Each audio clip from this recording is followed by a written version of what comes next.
Bawal naman to sa bata. Pwede. Kapal na mukha ng taong ito eh. Pakisabi na lang kay papa mo, kumusta na lang ha? Ha? Uy, pinsan!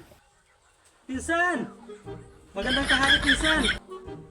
Sino yan? Di ko man kilala. Ayos, may merinda. Ayos, tiba na naman. Sino ka? Di ko kita kilala, oy. Ako yung pinsan mo. Kasama-sama ako dati ni tatay mo nung naglalaot pa kami sa dagat. Nabiyahe kami ng bangka dati. Magkakasama kami. Anong vibes namin yan ng tatay mo? Ano ang pangalan ng tatay mo? Kala ko ba? Kilala mo yung papa ko ba? Di mo alam ang pangalan. Ay, ano? Medyo nakalimutan ko lang dahil medyo matagal na.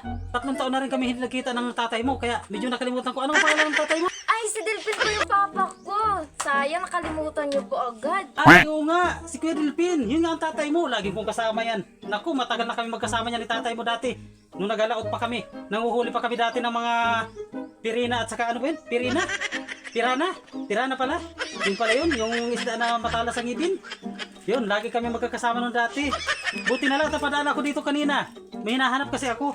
Naghahanap kasi ako nung nawawala akong kalabaw. Kaya buti na lang dito ako napunta. Ito pala ang bahay ninyo. Alangan, dito yung aming bahay. Alangan, dito daw kami nakatira.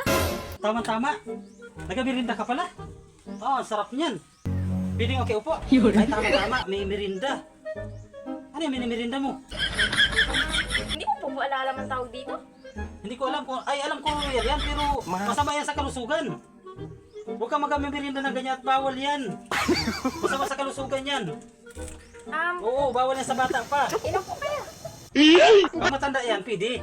Pag sa matanda, katulad ko, pwede na yan. Pero pag sa mga katulad mo bata pa, bawal kayo mga ganyan soft drinks. Dapat sa'yo, juice lang muna.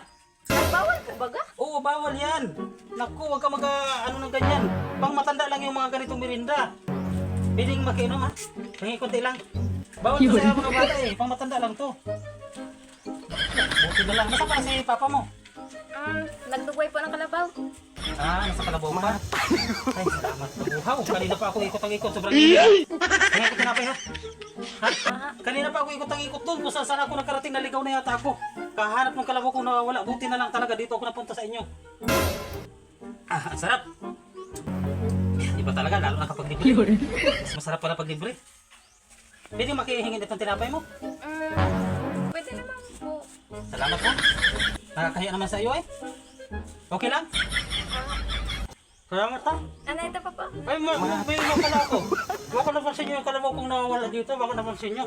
Hindi ko po nakita. Hindi mo nakita? Ang sarap. Mali na to. Nakakaya naman kila papa mo. Sabihin mo na lang pag dumating si papa mo, sabihin mo dumaan ako dito ha. At saka, hindi na rin ako, mautay-utay na rin ako. Hinahanap ko pa yung kalabaw ko, baka mabilad sa init. Mainit na. Dali ko na lang to ha. Hindi magdala. Baon ko. Nagutom na sa daanan eh. Marami pa nilakad ko. Pwede naman po. Mapunta muna ako at ako yung kalabaw doon ay baka kung saan na napunta, baka mabilad sa init. Naku, ang mahal pa naman ng kalabaw ngayon.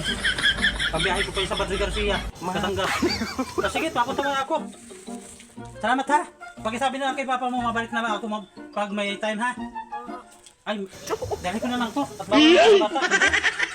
Ha? Kapal na mukha ng taong ito eh. Dinala pa talaga yung merienda ko. Wala talaga akong kainin ngayon. Bawal daw sa bata. Sige din, punta mo na ako. Salamat ha. Hanggang sa muli, pagbalik ko ulit dito.